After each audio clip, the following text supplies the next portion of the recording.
Welcome back to the PEAQ Performance Podcast. Today we have a guest that is very special to us, someone who has absolutely revolutionised our lives in the, particularly in the past 8 months. The lovely Charlotte Whinnen. Thank you for joining us, Char. Thanks, guys. I feel like this is going to be just a chat between friends today, which is nice. And can I just say, you girls look absolutely ravishing today. I don't know if there's a lighting here, but oh my goodness. Brownie points. Yeah, Brownie points. starting off on a good note. Shah, I just want to support what Jamie said. Honestly, you have been unbelievable for our business, particularly as we've moved into 2.0. This place wouldn't be even probably standing if it wasn't for yourself and the work you've put in. Maybe let's just give the crew out there a little insight into your journey into PEAQ. I know we can go further back a little bit later in this episode, but maybe your first interactions with the facility and how it sort of evolved from there. Yeah, well, I guess my good friend Olivia Parker was a member really early on, and she, through lacrosse, organised some sessions. And it's funny because it was with your brother, Sam, on a Saturday morning, like 7 a.m., that all the crew head down into there. I don't even remember what year it was. It was so long ago. But yeah, we headed into the gym as a small little lacrosse group, did a Saturday morning session. So obviously knew who you were from long time ago through footy. But yeah, Sam was my first trainer. And let me say, that's crazy. Some people wouldn't even know. Some people see. Yeah. And although we love Sammy dearly, he's part of the family. We quickly realised you shouldn't work with your family, should you? Well, that's awkward. Well, no, sorry. Well, do you maybe want to dig blood. yourself out of that hole? Okay, Blood okay, family. I great. keep getting myself in trouble in these episodes as well. But no, Yeah. shout out to Sammy. I think Sam, actually Alex Bell, who's back here now, and Shimon, for those who remember Shimon, who now has his own gym, Shim Gym, and in Prospect potentially as well. Right. They're our first staff members ever. And honestly, we at that point in time just didn't have probably enough workload to sustain those on a long-term basis that we we were grateful that we sustained the relationship with Alex, and he circled back around. But, Sammy's gone on to delve into a different industry now, and to see Shimon go on and open his own places. But that is a throwback far out. Yeah, and I remember walking in and obviously coming back in and being a member down the track, many, many years later, and it being quite an open space. And there actually wasn't that much equipment in there. Like, we had the court was empty, so the entire basketball court was empty when we went through. So we did a lot of activities on there. So yeah, that's a throwback. Is I reckon that would have been probably 2019 or maybe early 2020 before, because had COVID stuff. Nah, it was all before. So it would have been 2019, I reckon, which is wild. And I look back at those photos from our open day in 2019 and think, oh my God, we have nothing. Thank you to those people who signed up, because dear Lord, we had, but hopefully again then goes to show and something that's only continued to sort of grow on me is that I think people in most circumstances don't sign up to facilities for equipment, they sign up for people. I think that's an accurate representation, hopefully, of what I see now, because maybe we'll have to link some photos, or maybe our editor, Kimbo, can flick up a little flash of our open day, because it was pretty bare. I mean, and that's probably the beauty of it is 2019 going in there, a bunch of girls that walked in and we thought it was amazing. So that's we came back, I think, for about 10 weeks to work with Sammy. So I just remember walking in, having a couple of conversations with you to bridge the gap of when we last sort of spoke years and years before that. But yeah, that's definitely a massive throwback. So you mentioned lacrosse. We know that that's your jam, that's your world. Can you share with us a little bit about your journey as a lacrosse athlete and where that's sort of taken you more recently? Yeah, so I've been a part of lacrosse for about 20 years now. So just looking back at how long that is and what the body sort of has put you through. Always grown up playing sport. Mum and dad very heavily involved in sport themselves. So dad's footy, Lindock all the way through, played at Smosh, and now working with an SAFL team. And my mum won a gold medal for an Asian Pacific Masters soccer team. So, just very fortunate to have parents who were divorced they were divorced when I was 9 months old. and always pushed my brother and I into sport. We thought basketball was our sport. Definitely is not. Let's put it out there. Basketball is not. But yeah, my brother went out, filled in for a mate's team, and he loved it at St. Michael's. And then a year later, he's like, "Well, you'd be really good at it." So I went out, gave it a go, and 20 years later, still playing the game that we both love. It's known as the medicine game, so it's got you through lots of ups and downs as well. But last year, I was really lucky enough and worked really hard, through ACL injury, got through that. But yeah, came back and represented Australia at the first women's, so the inaugural Box Lacrosse Championship in Utica, just upstate New York. So yeah, was able to go through that. So many emotions came with that because Box Lacrosse essentially wasn't allowed to be played by women.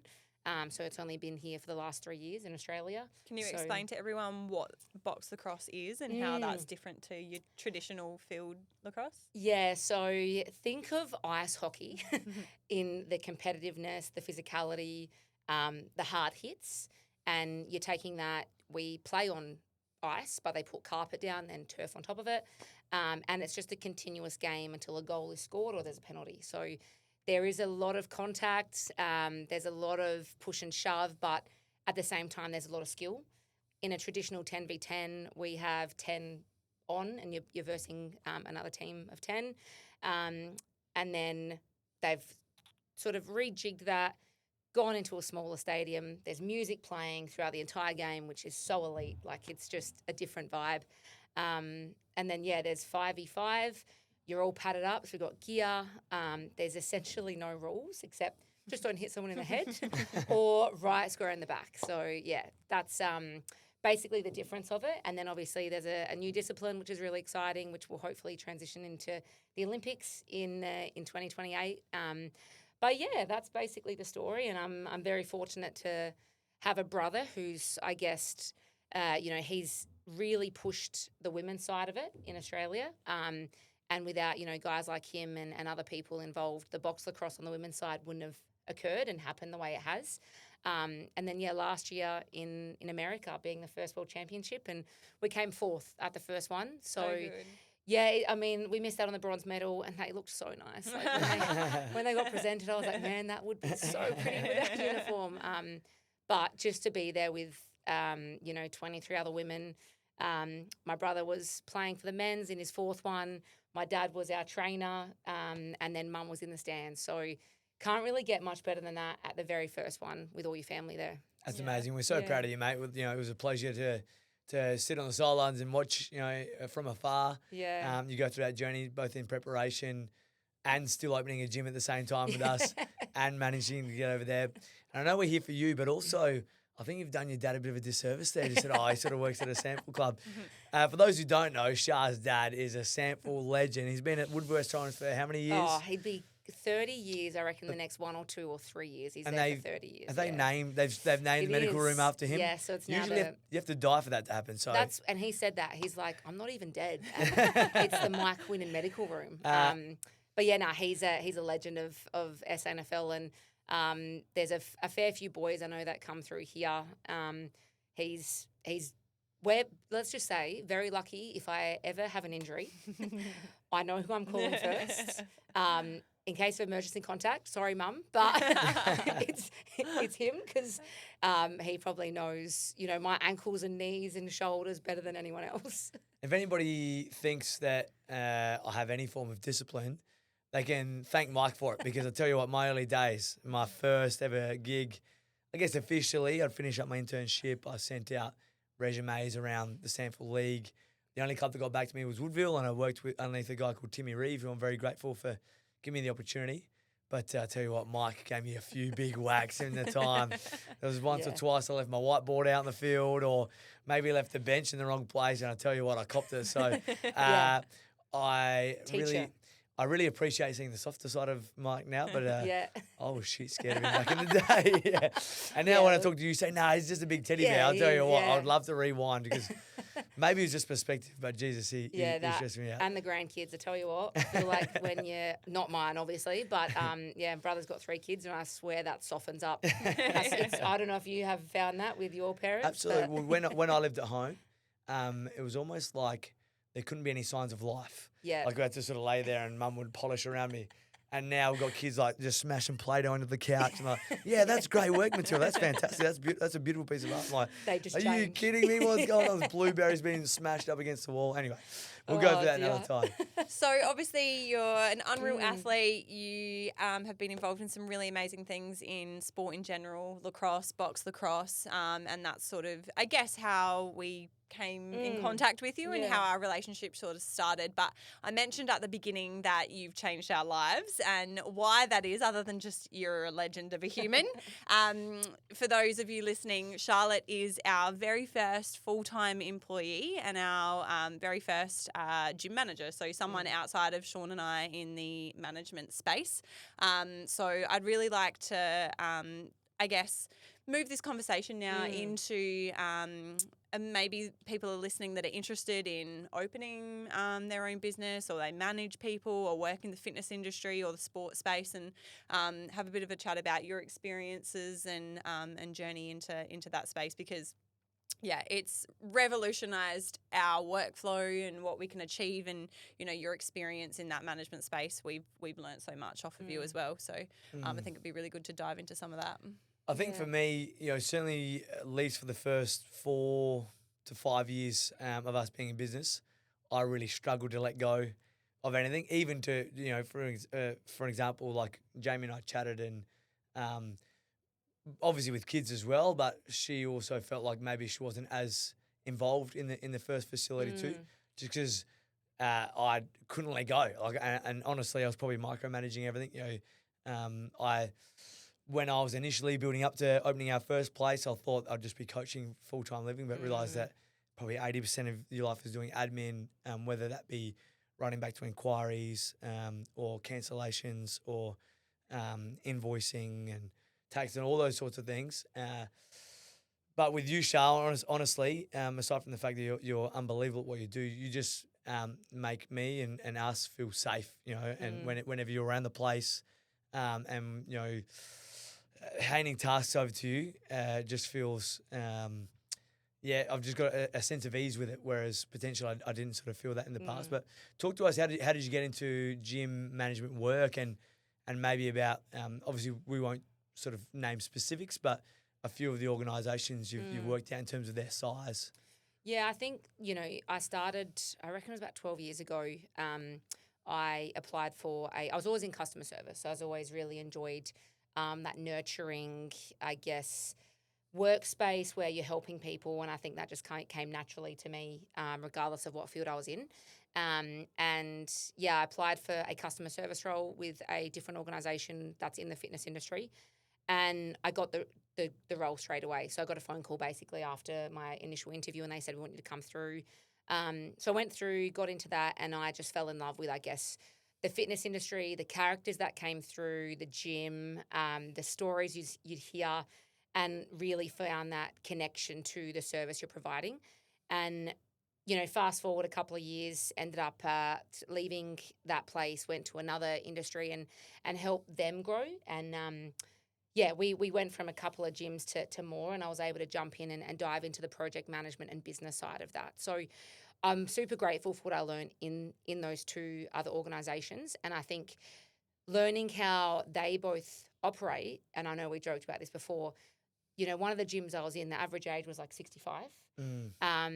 And you learn and probably have a more deeper understanding of what some people have gone through and how they've come through some really bad customer service times, or when they were kids. And you're talking 50 years ago, and I'm this young, 25, 26-year-old talking to someone who's been through that. I remember this one gentleman, he worked at the Advertiser, and he was there for like 30-something years, and he just did the same thing, but he loved it. Over and over, he did the same thing. He really enjoyed his work. He went to the gym and did the same thing, and then he realised that there was one point in his life where he couldn't actually go onto a group fitness class, the transition into the pool because of his age. And like that, them pouring your heart out, and you're like, oh my God, these like little old souls, and you get that connection to them.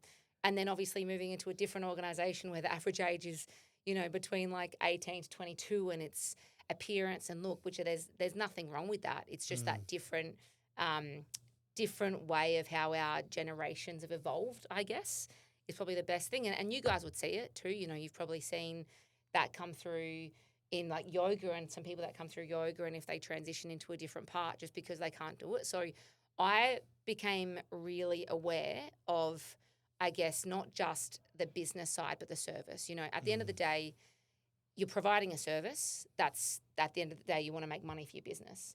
And there's two ways about it. I think you can really push the service, or you can really push the business. And in both the other organisations I was in, it was very heavily focused on that bottom line. And again, nothing wrong with how those businesses want to run and operate. For me and my probably personal morals is we still have to provide a service that people are going to want to come back for, and that will in turn into your business coming through the door. And it's that retention rate. It's, you know, people will always remember how you make them feel. They're always going to remember that. And I think, you know, looking at you both now, having your smiles on your face, you guys know how important that is in that business sense. So yeah, you know, I ended up really enjoying those jobs and enjoying that fitness industry. And long time ago, I think I was 16 or 17 doing my Cert 3 and 4, and probably didn't retain as much information. And we've had this conversation as well as what we learned through those. But then having the opportunity and approaching you on the gym floor during one of my sessions and just saying, oh, look, I'm looking at shifting and jumping out of the organisation I was in just for a bit of work-life balance, I guess, I know I don't really like using that term, but, you know, I was putting in a lot of hours and I was interstate a fair bit. And we just started a conversation on how we can probably shift what I really enjoy doing, and I could see what you guys were trying to achieve. And yeah, I guess that's sort of how this evolved. I guess there's a couple of things to touch on there. Inadvertently, and I don't know whether it's just the nature of the people that we've asked to come on this podcast, but I don't know, for those who have listened consistently, one thing that just keeps popping up to me is service to others. And I really feel like, if nothing else, you know, I was probably aware of that prior to starting these potties, but to me, I almost feel like I've really nailed down that my purpose in life is to serve others. You know, I think we touched back on Walshies, and for those who listen to Tash as well, I think who brought it up too. Yeah, I think it's all about creating experiences and memories and connection and community for people, and the rest looks after itself. Like, again, a mentor of mine said many moons ago, you know, look after people and money will look after itself. And it's only been validated further and further by having these discussions with people who we admire greatly. And I guess their philosophy is taking that same principle, just applying it in lots of different areas. You know, when we talk about Walshy, and we probably mention him at least once per week because I think his episode was so amazing. He does it to stadiums of people. We do it to a gym floor of people. Some people do it to somebody at a checkout each day and those sorts of things too. So I think that's super important. I think, yeah, on that as well is, like I said this with lacrosse, it's that medicine game for me. Some people don't play sport. Some people don't have, you know, it's not that they don't enjoy sport. They might not just be a sporty person. And them coming into a facility like this, feeling part of that community, having that a safe space to go, have no judgment, and be able to switch off. And with sport, your netball, I know you with footy as well, sometimes we cross that white line and nothing else matters. There's nothing that can affect you in that hour except your opposition. So I think some people don't have the ability to go and do that in a sporting world. So in a gym environment, if they can come in and do a class of 45 minutes, switch off, enjoy, walk away, and feel like they've accomplished something really good and feel good, that's where that service comes from. And like you said, the business will look after itself. At the end of the day, obviously, everyone in business, the goal is to stay in business, right? That's the end goal. And we want to grow that. And I think for here is, how do we continue to create that medicine for people, or they can come through the door and have the same feeling that people have had elsewhere, you know, sporting industries and whatnot. And I think like a really important thing to touch on is that feeling doesn't just happen. I think when things feel like a community and it feels organic and not forced, often there actually is a lot of planning and training and work that goes into that. So what's some things from a management perspective, it can either be from previous experience or from here specifically, that you think really helps to create within a workforce or a staffing group that overall experience? I think, like, firstly, a lot of fitness industries go down, salesy. You've got to sell to get people through the door. And yes, you do. But I think if you have a genuine person that cares and has that customer service of, how can I make your day better? How can I make you feel welcome in here? The amount of times people drive to a gym and they don't get out of the car is it's astonishing, that number, because people will drive to a gym and feel like they're just a number walking through the door. I think learning from previous experience is, if you can remove that feeling from someone and make them feel, rather than just a number in a system, and make them feel like a person walking through the door, that sense of care is massive. You also can't teach people to have that. Like, some people are quite salesy, some people are customer servicey. If you stop selling and you build those relationships, that's probably the biggest thing. Build a relationship. I know for us that, and I've heard you do multiple tours around the facility, and Sean as well, that, and me personally, I know that I don't talk about pricing literally until like the last, until the question's asked to me. I hear you guys doing tours and walking around, and it's all, what are you doing with your training at the moment? How can we be of more assistance to you? What are your goals? What's your purpose? This is what we provide here. So, really emphasizing how we can help that person in their fitness journey. And then, that last sort of, obviously the question comes when people need to know what it's going to cost and what it looks like, but that's almost right at the end. And let's not sugarcoat it. I think, to be honest with you, I don't know whether I'm hyper aware of it because we own a facility, but it's an epidemic at the moment that chains or facilities or franchises are falling over. Yeah. They're popping up and falling over. Like, every week you'd at least hear of one or two that fall over. And I honestly think, if I'm transparent, a lot of that is driven by business people. There are good business people out there that just simply count, well, how many members do I need and how much are going to pay per week? And almost assume, okay, we'll take rent off that and that's what I'm going to put in my pocket. But it's so much more than that. And the other thing that I think is white noise now, that people just don't even pay attention to anymore, is the old membership sales. That drives me insane. No join-up fee for that sort of stuff, or train with a mate, for half price, and all that sort of shit is just like rehashed over and over and over again. It's just it's boring, but then also almost creates a sense that that's normality. People like holding off from buying a membership because I'm going to wait for the special day of the year where you get 4 protein shakes, a special car park, and 3 months free membership. I was like, but then those facilities are falling over as well. It's crazy. It's so true, because you're doing your own business a disservice to the value you're providing. Like, it's so true. And I think for here, we are like, and I know I've been very driven on this and trying to educate all the other staff, is we are a place that people should feel safe to come through and not feel like we're trying to force a membership upon them. We're trying to understand what they're trying to achieve. We had a young girl come through recently, and she had some really bad back pain. And I won't go into too much detail, but she had really bad back pain, was never looked after, and has been to 2 gyms and purchased memberships and felt like she wasted a year's worth of money twice. We're talking 2 years, and maybe went 7 times within 2 years because she didn't feel like her needs were listened to. And I sat with her for about half an hour. We spoke about everything that she was going through, what she wanted to achieve. And at the end of the day, I said, I don't want to sell you a membership yet, because I don't think that you are fit enough to be within our gym. I'd rather put you with a coach. And I said, once a fortnight. She's now seeing one of our coaches, and she's already said in 2 or 3 months she's going to sign up. And we're still having that conversation and asking how she's going. Because at the end of the day, we could have chucked her a membership, got on your way in your classes, and then she would have had the exact same feelings what she's had 2 years at 2 other organisations. Yeah. And I think that's where that level of care has to come in. Also, they're a person, like, they're a human being. Like, that's something that a lot of people get wrong in that sales, I think in the sales industry, whether it's in gyms or car salespeople, they lose that sense of, you want to go buy a car, you've got a family of 4, but you're going to try and sell them a 4-door 5-seater. just because you want to get that sale because you don't have any other 7-seaters available. It's the exact same thing in a gym. There's no point in trying to sell someone a membership if their goal is to become, say, here. If their goal is to become a swimmer here, we can offer a certain service that would tell them, but at the end of the day, we don't have a swimming pool here.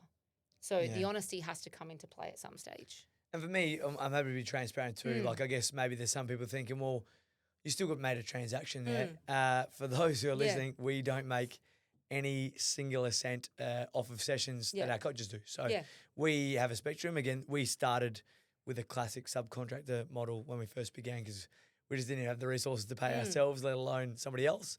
And that's a bit of I guess a traditional model in the fitness industry. Again, we made it a really cheap price because we wanted to look after people.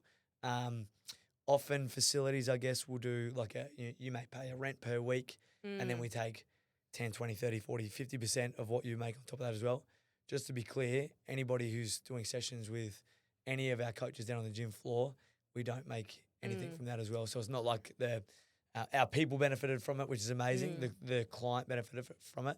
But again, I think it comes back to looking after good people and hopefully that's then led to the longevity of our staff. You know, I think the average personal trainer / coach in the private sector, career span is 6 months, whereas the average of ours has been 4 to 5 years just with us, let alone.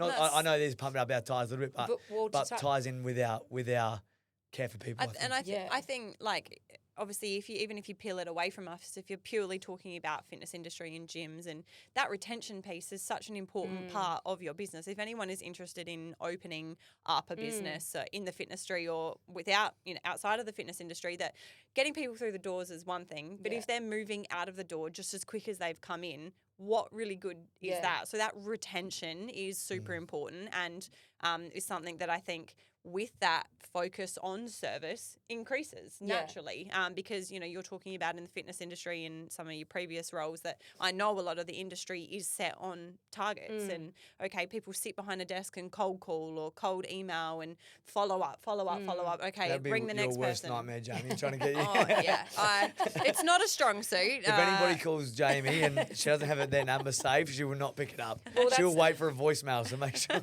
I think the way that we've transitioned as well, just as like human beings and how we've evolved, people don't answer the phone. People don't answer the phone now. So if that's part of your sales tactic, you're really going to struggle because there's an increase in people SMSing, Snapchat, like all these other forms of communication. Video calling is now like FaceTime is. Shah, let me just say, I would love to get a Snapchat from you saying, want to sign up? Just like a little selfie. That's our new. We'll just try that. 2 for 1 with your friends. We'll try that. But to touch on that as well, like it's so true. The retention piece is I look at how many people have selected when they've signed up, how they've heard about us, and family member, word of mouth, friend goes here.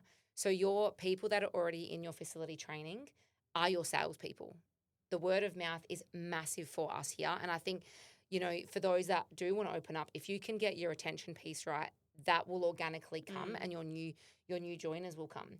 And Sean, to touch on what you said before about, coaches benefiting, our coaches are giving that session, their initial consult is essentially, they're giving that as their free time. They're not charging that. So the coach that took on this young girl, he didn't charge her for the half an hour because he wanted to make sure that is he the right person for her as well. So it doesn't just stem from what we're trying to do. Our coaches are also doing the exact same thing because, yes, we want everyone to do well and want their business to do well. But at the end of the day, that level of care, if we can tie that in and our attention piece, that's when people come through the door without having to cold call.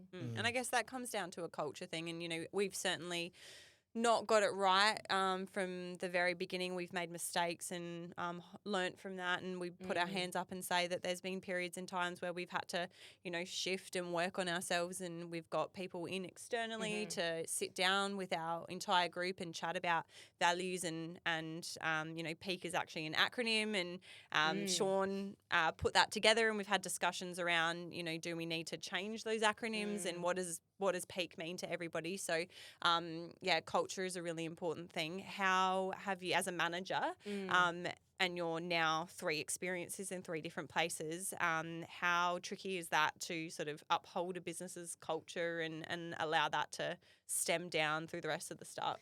Yeah, I think we've had this conversation when we first opened the doors. The bigger you get, the more people you onboard, the more problems you have.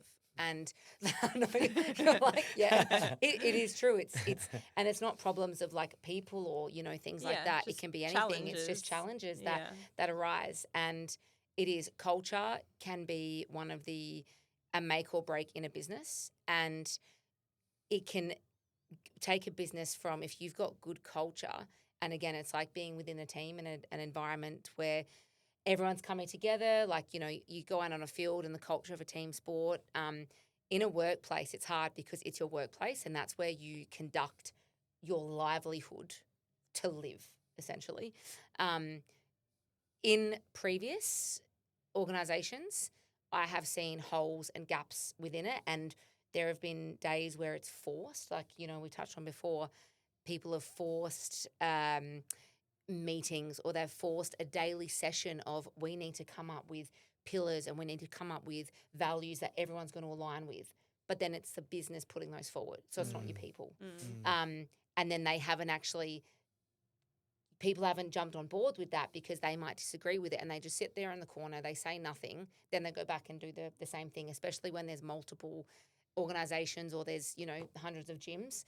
And then, at another one, there wasn't even that. We didn't even have anything like that. So that was more like business. That's what we're gonna go for. Again, nothing wrong with how you want to operate your business if that's what works for you. I think for here and coming across into a place where you both as owners, and now you've got, Darren and Greg on board as well, who are very similar in that you all are different and you all bring something different to the table. We've got organisation queen over here, calendar, diary. Oh, no. Now I'm getting nervous. Sean rocks up.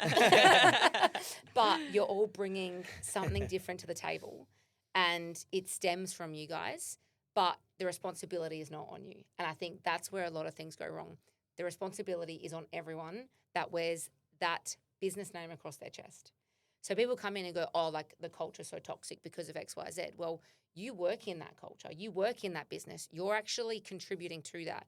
So if you're going to sit there and say things like that, and I think for me, one thing that I like to do is I'm not someone who beats around the bush. I can be quite direct at times. Yeah, is having that conversation with that person going, all right, well, give me a solution. I'm a very big person on you've brought something to the table, bring me a solution and I can try and navigate to fix it. And I think, similar with yourself is we can have people sit there and say all these negative things or say even positive things, because positivity comes from it too. Great example, the amount of people in terms of PEAQ and in these four walls, our coaches that stay here during the day has increased so much since moving from PEAQ to PEAQ 2.0. We speak about culture. Charlotte, just this morning, spent probably her first 2 or 3 hours of work with one of our lovely staff members, Stefan, who's had a bit of an incident with his knee. I've never seen an inverted shin like that before. That was not right. It was an intense game of spike It was ball. not right. And look, something I definitely see from both of you, and hopefully people feel from our entire management team, is that just because you're a leader, in fact, being a leader actually means that you're not just dictating. Yeah. You're actually on the ground. So I see Charlotte scrubbing God knows what off of our toilet walls, just quietly. If you're listening and you remember, please explain. Some things that go on in that toilet are not okay. Not as bad as some other things I've heard. Yeah. That'll be peak after dark. We'll talk about that. Being a leader actually means getting in on the same level. What you expect from your team is hopefully our staff and our group see this. And if you are a leader of another group or you own a business, in my opinion, I think that means that what you expect from your staff, you should be not only have that same expectation for yourself, but demonstrating on the daily. So Yeah. getting out and leading by example, I think, is such a powerful leadership skill. You can sit in a room like this and chat to your staff and do professional development and write lists and write expectations and all those policies and procedures are really important. But if your staff don't see you out there doing what you expect them to do, I think that creates a culture of, they're better than us. And 100%. Like I think as a leader, like no one is too big for the small jobs. That's probably something that me growing up and doing, management courses and project management courses is understanding I will never be too big to do a small job. And it also stems from there's I think it's like a photo that was in one of my management courses, and there was boss and leader, and the boss is behind a desk pointing, and then the leader is actually at the front carrying the heavy weight. And I think that's something that we do so well here is like I love going out and vacuuming the gym floor. Like it's so nice to go out and just get away, also chat with members.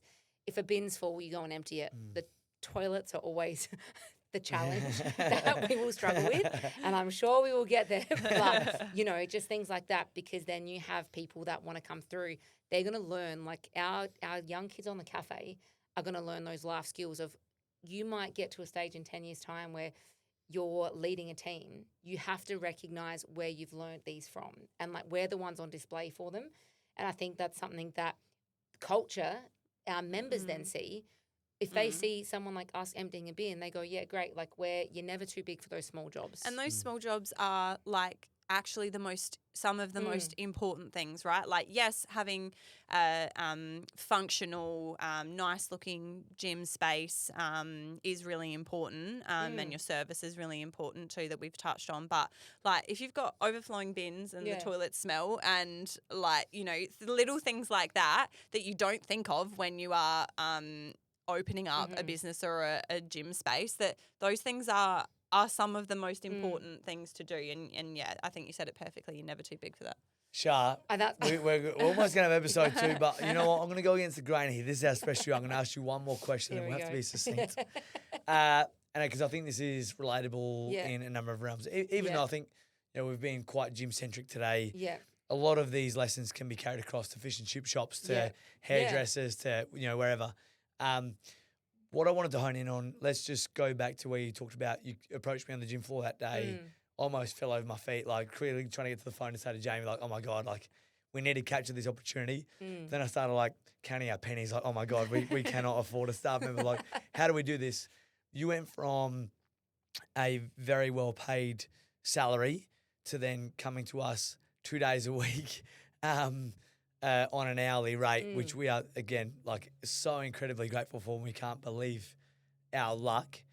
You took us through maybe just the mindset and the process. Was it, you can be honest with us, was it scary leaving, I guess, something that's quite that safety for this promise of us growing potentially, and now thankfully we have the ability to support that a bit more. But yeah, talk us through that, because I'm sure there's going to be people out there who maybe are in a situation where they're thinking about changing their environment, or they aren't necessarily happy where they are and they want to go somewhere else, but it's a big risk, you know what I mean? Yeah. And just second to that, like, why was that decision important to you? Yeah.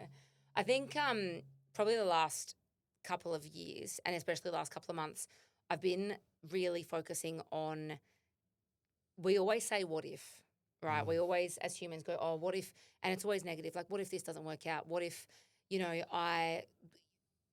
why me? Or what if, like, we fall into this space of, like, being a victim? And I think for me, when that conversation happened with you, I was doing a lot of hours of work a week, which, again, I really enjoyed. I enjoy chaos. Like, I do enjoy the chaos. That's why you're with us. Yeah, I do enjoy the chaos. I enjoy that high level, something's always happening in the space that we work in, right? And I think for me at that time, I was traveling interstate a fair bit. I was trying to play for Australia, and it came to a point where I was like, I actually need to do what is morally right for me and find a place that fits in with my morals and values. And I remember when I had that conversation, I was like, yeah, I am going to go from a safe, high salary job that is going to continue growing and salary will go up to a place 2 days a week to help you guys. But I think that decision, the turning point for me was I know where I'm going to be happier, and money doesn't buy happiness. I think that's the biggest thing. Money does not buy happiness, regardless of if you are on a really high salary. You can create your own happiness where you're watering the grass. So I knew that coming to you, being, I'm now studying my ASCA, so I'm very grateful to have you guys as mentors in that. Knowing that I was leaving a place that loved my job there, but just probably wasn't where I wanted to go in a way of my future and what I believed in, and shifting my perspective to where do I see myself in 5 years' time? And I bring that back to that what if, I look at it and go, oh, what if I stayed there? Or what if I, didn't stay there? It's living in the present moment now. Like a lady, when I was in Canada recently, this lady said to me, you've got to enjoy life in the present you're living, because that's where life is happening. And I always think about that. And like, I think back to that moment of, imagine if I didn't ask you like where I'd be. And I think, where would we be? We'd still be there. But I look at, I knew what I could bring to PEAQ, and I backed my skills and my ability of everything that I've learned in the last 10 years to bring it over and go, no, I know where I can get us. I know that I can get PEAQ to this level. And then I know that, like you said, if I put in all this effort, it will come. Where I see myself in 5 years' time with you guys, I know where we're going to be. Like I already can see we're going to be taken off. We're going to be, I don't want to go into too much detail, but I know where Keep I can see. Stuff. I know that we're going to go into a direction. Can we see any grey hairs on Jamie's head over there? I love it, Shah. Gets me pumped up. But yeah, that turning point of asking you obviously was scary, because I remember being like, I think this is where I want to go. And then going home and talking to my partner about it, and obviously the risk that was there. So did you ask me before you asked him? No. I usually do things and then tell Jamie later on. No, we had that conversation. But I think we'd had a conversation earlier about how we could expand. And I think that's where I was like, why am I in a place that I know I'm probably not going to be there in 2 or 3 years' time? Why don't I go to a place and risk it all knowing I could be there for the rest of my life? So amazing. Yeah. We love it. Shah, honestly, we are so grateful you came into our life. You are a superstar. Our community loves you. I can't wait to share with our community that growth that we have over the next 5 years, and I already feel like this is just the beginning. So if you are listening to this, please get around Shah, let her know all the little bits and pieces that you've taken out of this potty, and thank you so much for being a part of the family, mate. No worries, mate. I love it. I'm very, very grateful to be here. It doesn't feel like work when I come in, so